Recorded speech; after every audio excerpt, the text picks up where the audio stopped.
So it's... I think so. Do you want to bet against us?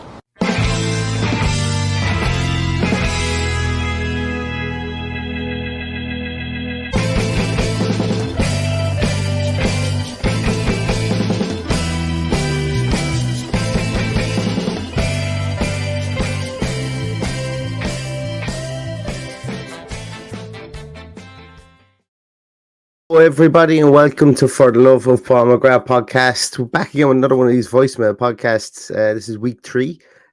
See your week 3 reactions, should I say, to all the things Aston Villa.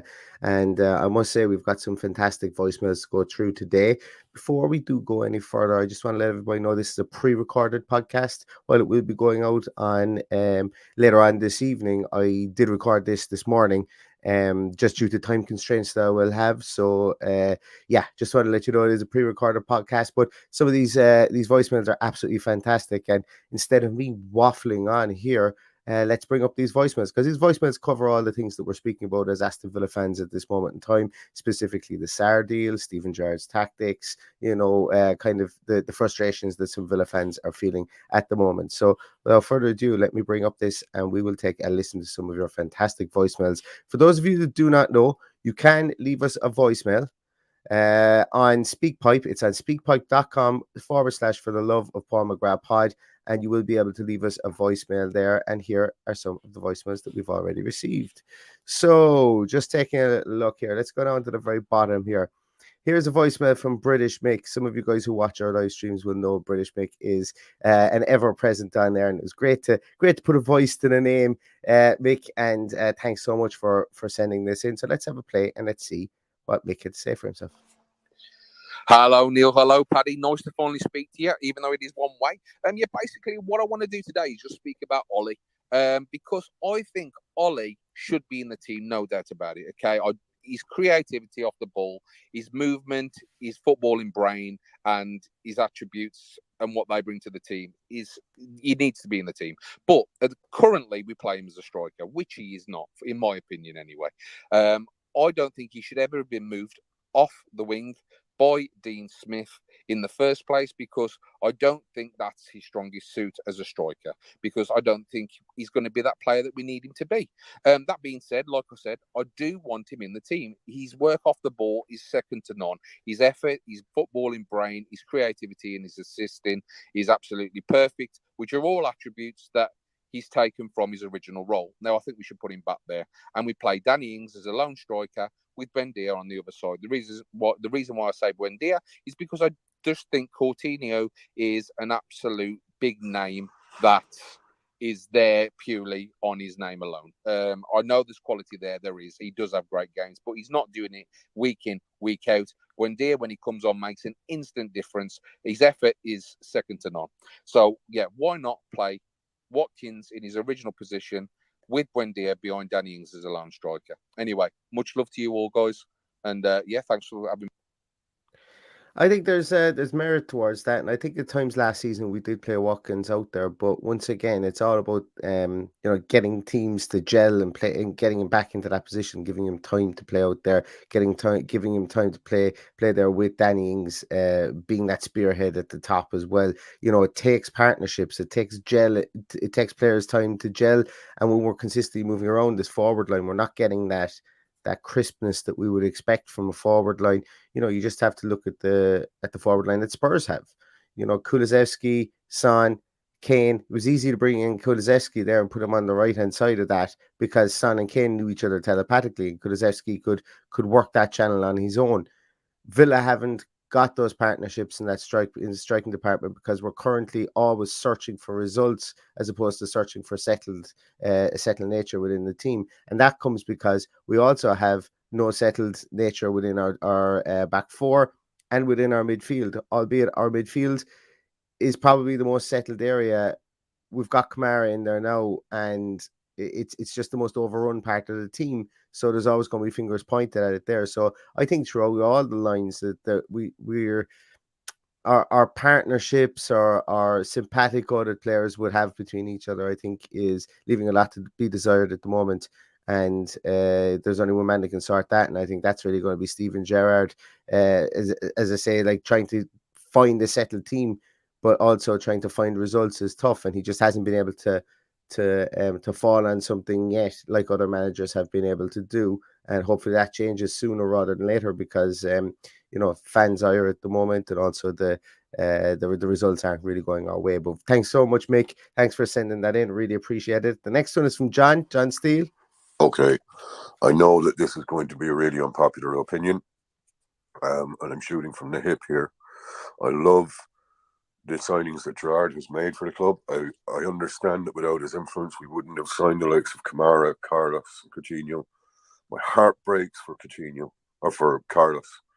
I think Kamara will be a world beater, and I think Coutinho could be a Cantona-esque influence on the Villa team if we get a manager that can get the best out of him. That manager is not Steven Gerrard. Steven Gerrard has a great demeanour, and if he was playing the part of a manager in a movie, he'd do it really well. Unfortunately, the man is a spoofer, and I'm basing that on the evidence presented since he came in. You only have to look at the win against Everton. I'm delighted we got the win against one of the worst teams in the Premier League. And I know conditions played their part, but his substitutions at the end of that game nearly cost us 2 points that we can't afford to drop, even at this point in the season. I don't think we're in any danger of going down, but Tottenham Hotspur would not be where they are today had it not been for Pochettino, who's available at the moment.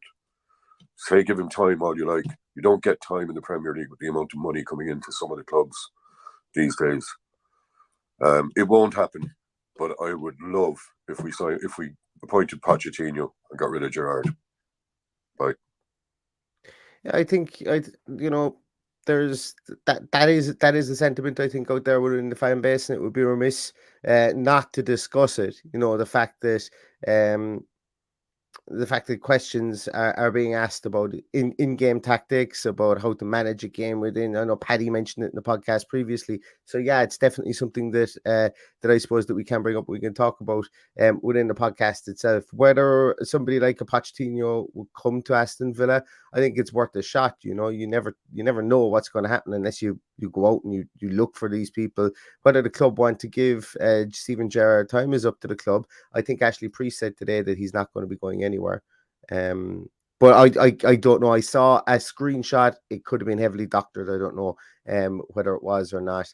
But yeah, it's one of these things that, as I said, results are going to need to change, but also the image of how the team is presenting itself and how we're playing on the field is also going to need to change, because at the moment we're in the perpetual cycle of doing same old silly mistakes on the field and getting the odd good result, but also going on long runs of losses without getting any points. So that is something that has to change. And one person has the opportunity to do that by his tactical calls, his substitutions, who starts and whatever else, and who he brings in over the next 9 days within the transfer window. So let's, I suppose, let's see what happens there. But as you said there, I don't think it would happen whereby Pochettino would come in and Gerrard would be handed his marching orders just yet. I don't think so. David Jacobs is next.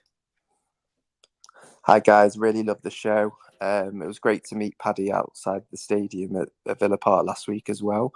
The reason I'm leaving this message is, and it's got nothing to do with the handball today, but Dean, before we signed him, I've always said he doesn't know how to defend. He can't defend. First and foremost, as a defender, you need to be able to defend. Yes, he's great going forward, gets assists, etc.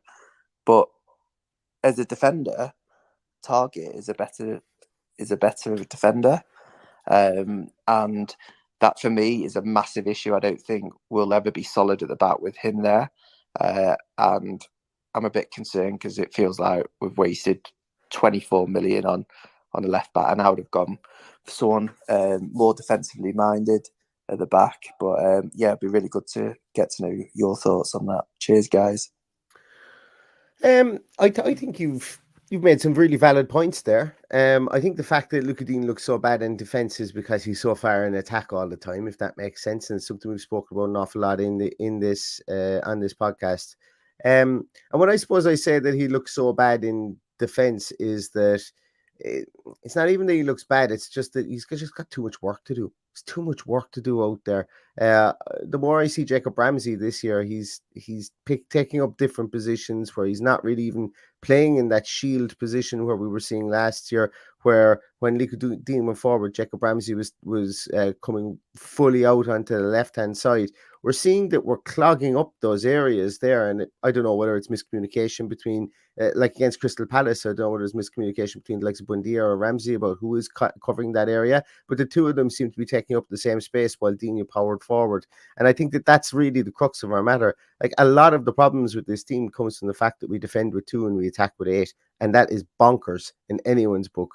And it needs, for me, I would like to see a spell whereby our fullbacks didn't go so far forward. I've probably been saying it since Steven Gerrard came in October last season. Well, probably even since Christmas, I think I've definitely been saying it. And we just haven't seen it. We've seen this attitude where the fullbacks are given full carte blanche to get to the end line and cross the ball in, and that's okay if you're scoring more goals than the other team. That's okay, but we're not. We're not even being as creative as we used to be anymore, because it's as predictable as anything that we're going to just feed the ball out to our fullbacks and allow them to be our ball carriers and to be the people who give us width. And until we become less predictable in that area, I think that it's just going to be an area of frustration for all of us, for sure. I'm going to leave these two for a while, and the reason being is I've listened to them already, but I will leave them for a while. I'm going to play them last. I'm going to come on to Phil Sargent's one here now. All right, guys. Firstly, just want to say, love the pod. Really enjoy it. Really Thank helps you, me commute to work to make it bearable. But yeah, get on to the Villa. It's obviously a very frustrated fan base at the moment. I do get the downside and the negativity 100%. I do think we need to be coached better by Gerrard and Critchley and co. I think we do look out coached all the time. I did send a voice note like this for the Bournemouth game and mentioned the fact that you could tell that Scott Parker had done his homework on Villa and that Gerrard hadn't done his homework on Bournemouth. It was just evident because we dominated the ball, but we just didn't know how to break them down. And evidently, they clearly saw a weakness on set pieces. So, and again, I think that came to fruition in the Palace game. I think they knew to double up down Konza's side, Konza and Cash's side with Eze and Zaha, and the rest is history. So it's just something that I don't think Gerrard and co do. Don't really ever feel like we work out a weak spot on the other team and exploit it. But yeah, I also just think that the fan base, though, is being a bit negative because at the end of the day, Leicester and West Ham are struggling just as much as we are, in my opinion. And yet, it seems to me that we're all saying that it's a guaranteed loss against them too, and it might not necessarily be. Cheers, guys. All the best. Yeah, look, I think that there is a bit of a topsy-turvy nature to the start of this season so far. Teams that would have been expected to come out of the traps haven't come out of the traps. There's some very established teams down at the bottom of the league, or near the bottom of the league for sure. West Ham at the weekend is going to be just one of those games. I saw Dan Bardell had a tweet where he said West Ham have no points, they have no wins, they have no goals scored, and then they're going to be playing Aston Villa at the weekend. So here we go. We're just that team that when somebody is down on their luck, they just love to play us. They come looking for us. So hopefully that's not the case. Hopefully we continue to mire them in their bad run, and we can profit off the fact that they've not hit the ground running either this season. But until then, as I say, until we see something like that over the weekend, it's going to be slight cause for concern. But I think that we shouldn't be as down on the West Ham game as well. I won't be as down on our prospects for the West Ham game. Anyone could be whatever the way they want, because the evidence probably suggests that we don't have the coherency to beat a team that's very coherent like West Ham. But West Ham are struggling for goals, as I say, and we're struggling to stop teams scoring goals. So it's going to be one of those ones that you probably watch from behind the couch, I think, and fingers crossed and hope for the result, for sure. We have one here from Stefan. Hi, yeah. Just wanted to give a moment to give my condolences and heartfelt apologies to all the Villa fans last weekend, who were forced to watch 90 minutes of something that could have been solved at least almost a half a year or full year ago. is all this whole thing about fullbacks bombing, like as if the fullback is the quarterback now. But unfortunately, this is football, not American football. So, Steve, just stop it. Just stop it. Just go to the 4-2-3-1, please.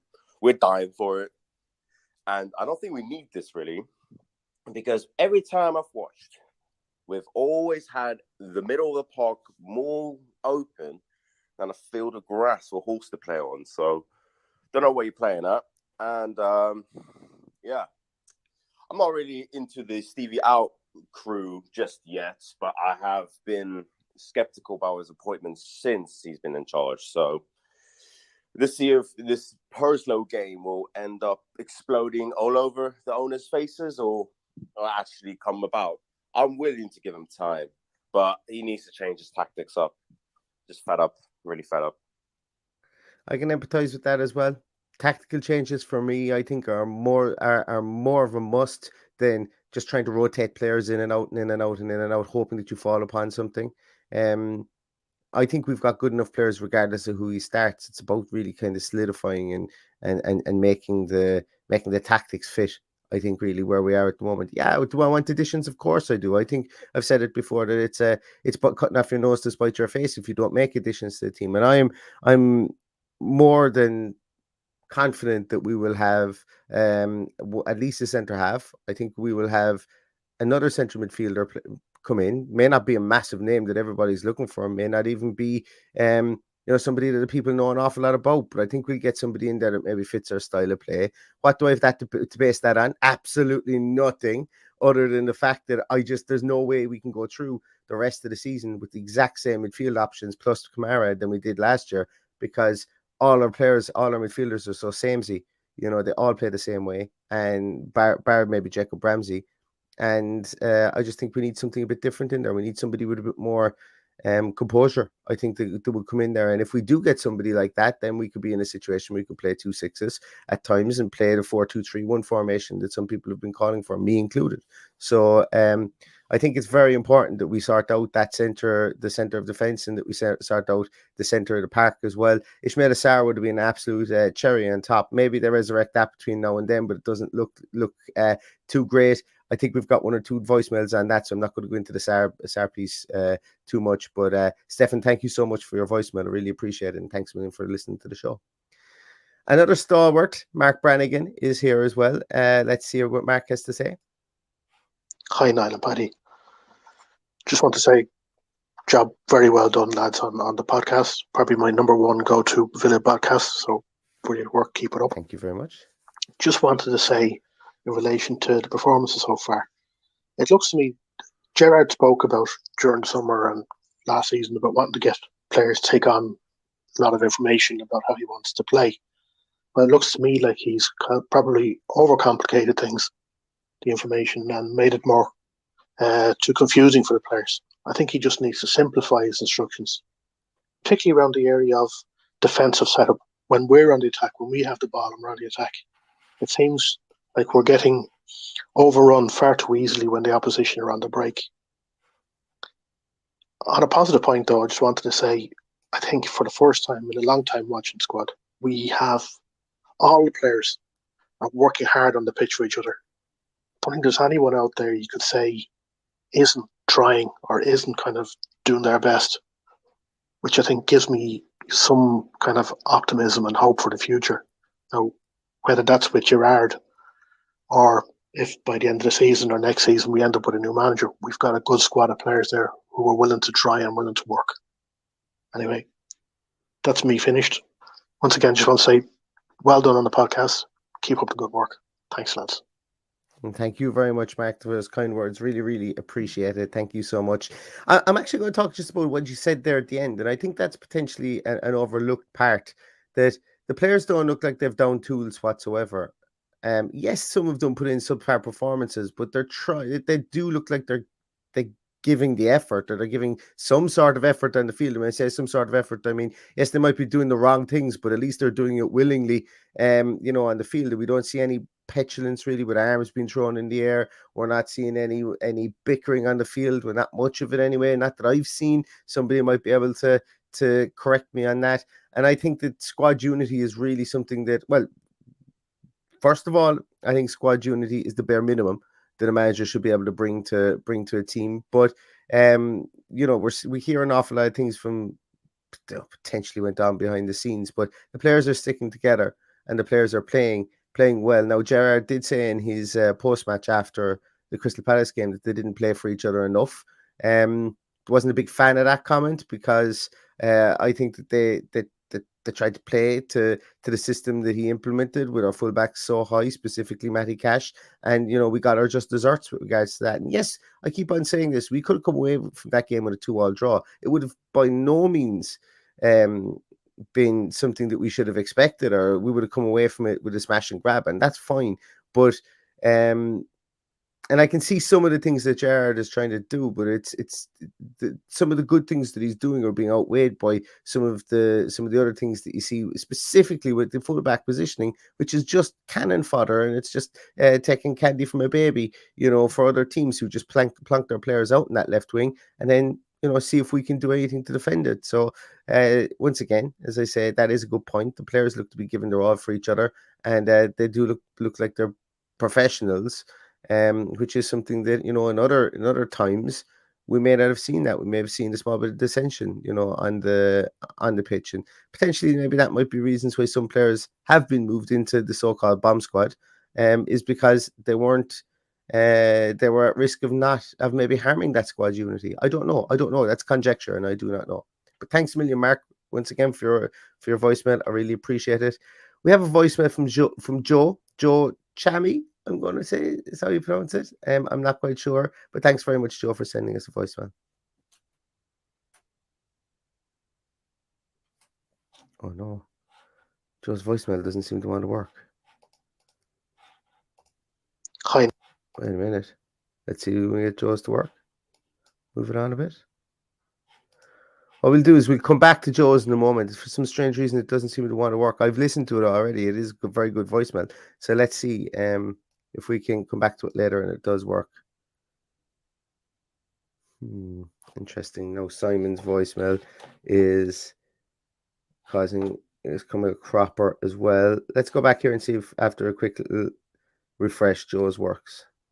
Here we go. Hi Neil, top show. Cheers for putting out all the content. Thanks, it's Joe. the first thing I'd like to say because it really is top content. Probably the main thing is obviously the SAR deal being pulled. We've pulled out the SAR deal, and I'm not too sure. It sounds like Gerrard is the one maybe who's pulled the plug on it. Seems to be a bit of a disconnect from Gerrard to the recruitment team, such as Johan Langer. That's never good when that happens because it means that the club is always going to be fighting in many different corners on who to sign, and there's going to be disagreements, and that obviously translates eventually to the dressing room and the pitch. Whether that's a reason for why the players look disconnected on the field, I don't know, but I'd want to get your views on that, and also whether you think Sarr would have improved the team anyway. I think he would have done, especially if we were to play 4-2-3-1 and have Bailey and Sarr on the wings and one of Coutinho and Buendia on a rotation as the 10 and put a solid CDM with Kamara, preferably a ball-playing one. I mean, I think Luiz would do the job there. I think that would have been much better, but I can't see Gerrard changing his tactics, and that worries me because he doesn't seem to be adaptable. Honestly, the harmony in the squad and on Twitter, I know you shouldn't really read too much into Twitter. It seems a bit off at the moment, so I'm a little bit worried. But hopefully we can beat West Ham this weekend, although we never tend to beat West Ham, so I'm a bit worried about that one. Yeah, fingers crossed we do beat West Ham, as you say, over the weekend. On the Sarr deal, specifically with the Sarr deal, and I think more and more is coming to light that it was just a case that Steven Gerrard spoke to the player and decided that maybe he wasn't going to be able to work with him, or that there was something that came up in the conversation that didn't quite fit well with him. And well, I would have liked Ismail Sarr. I think, like you, I see where he would have fitted into this team. He would have given us a lot of tactical fluidity, I think, to play 4-2-3-1, even with the players that we have. But at the end of the day, I think I would stand up for a manager. And look, I don't know whether it's the Langham with the Stephen Gerrard piece. I think that might have been overblown. I don't know, though, obviously. I don't know. But if a manager doesn't want a player, the manager shouldn't be forced to have a player.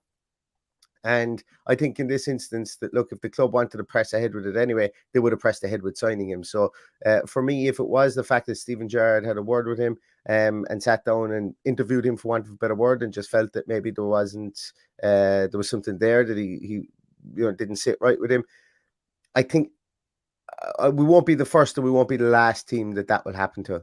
I would have loved him to be here. Maybe it does get resurrected. I don't know. But there's a lot of conjecture at the moment with regards to the transfer. And it's getting a lot of scrutiny because of the way it broke, I suppose, in the aftermath of a very bad defeat. And now everybody wants to know every detail, which is absolutely fine.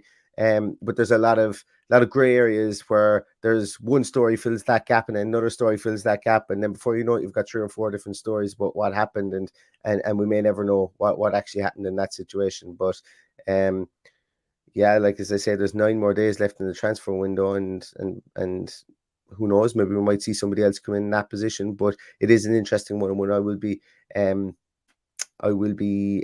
keeping an eye on, I suppose, really, with regards to the aftermath of the Sarr deal, because there is a lot of things coming out, and if even 50% of it is true, well, then it's not nice reading, I suppose, for a great club. Simon is next. Thanks so much, Joe. Thank you very much. And it was worth refreshing my screen so that I could listen to your voicemail again. Simon Watton is next. All right, fellas, just a quick one from me. Absolutely love the podcast, avid listener. But what I'm not a fan of is Gerrard's tactics. It doesn't work. He's got Luca Dean playing as a left winger, which he isn't. And McGinn's ending up playing as a right back most of the time. It's just not on. It's so incoherent. It doesn't work, and it needs fixing sharpish, because otherwise we're going to be the laughing stock. You see on the heat maps where everyone ends up, the tactics are so far wrong, it's unbelievable. We need a couple more signings, definitely a centre back, probably a centre mid, and the whole Sarr debacle. Well, don't even get me started on that one. Anyway, good work, keep it up. Thanks very much, Simon. I think a lot of the stuff that you said in your voicemail, I think we've covered already. I agree with a lot of those points. I think we've covered them as well. And as for the Sarr debacle, I suppose once the dust clears on that, hopefully we do get a clearer vision or a clearer view of what actually happened with regards to that. But thanks so much for always listening. Thanks for sending in another voicemail. Really appreciate it. Yeah, as I say, you've been a good follower of the show, so thank you so much. Owen Bradley is next. Hi, Neil and Paddy. Hope you are well and hanging in there. I guess my question is it time for Villa to go back to basics? To abandon this style of play that Gerrard has been insisting on, with high fullbacks attacking with their fullbacks? It's not working. We're clearly vulnerable at the back, conceding far too many goals and far too many chances. So it's a time now just to revert to being hard to beat, well organised, and just build from there. So yeah, I'd like to get your thoughts on that. Just what formation should we go with?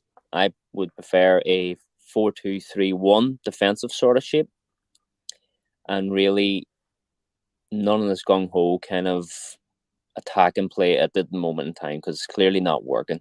And I believe that just with that formation and the players we have, we will create chances anyway, but it has to be built on solid foundations. Solid foundations, well organised, hard-working. Yeah, so I'd like to get your and Paddy thoughts on that. Is that something we should be entertaining? Thanks again, guys. Love the show. Good man, Owen. Thank you so much for your voicemail. I agree 100%. Anybody who's watched this podcast for quite a while hears me use the phrase, I don't like to use the must win phrase. It's the must not lose types of games is something that I'm a big fan of. Like going away to Crystal Palace, going away to Bournemouth are games whereby you suck up your pride, and if you've got to play 4 goalkeepers, you play 4 goalkeepers, and you come away with a 0-0 draw, and you feel good about, having 3 games. We've won our game at home, we're undefeated away. Yeah, you can go and you can be gung-ho, but I think you know, from here on in, that should be our philosophy. Under Dean Smith, we did it, and we weren't too proud to do it then.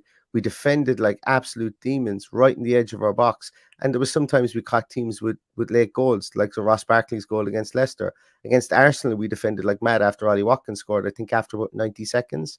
Where's that Aston Villa gone? That Aston Villa who were gritty and hard to beat, I don't know where they're gone to, but they have to be there somewhere because the majority of those players who played in that game are still playing for the club.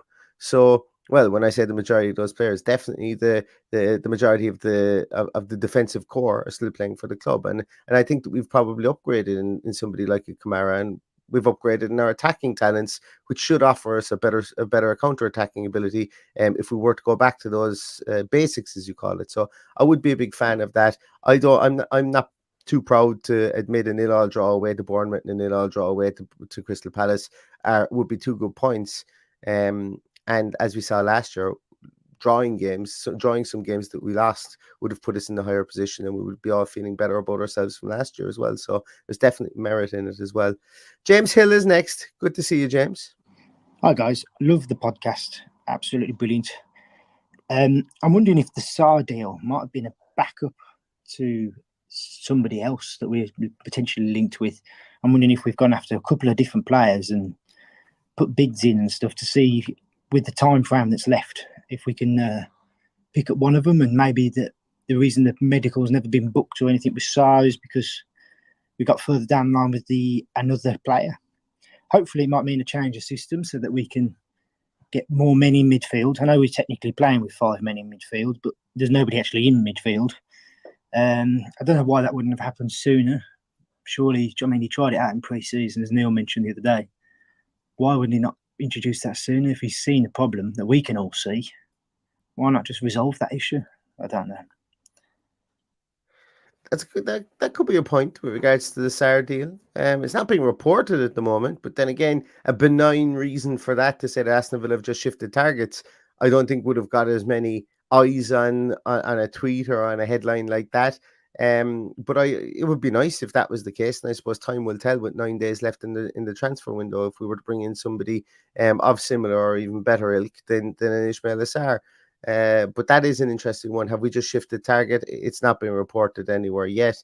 But as I say, this Sarr business is going to rumble on, and people are going to want answers on it. And people are going to want answers, I suppose, pretty sharpish because the transfer window is still open. So some really interesting points there, James. David Miller.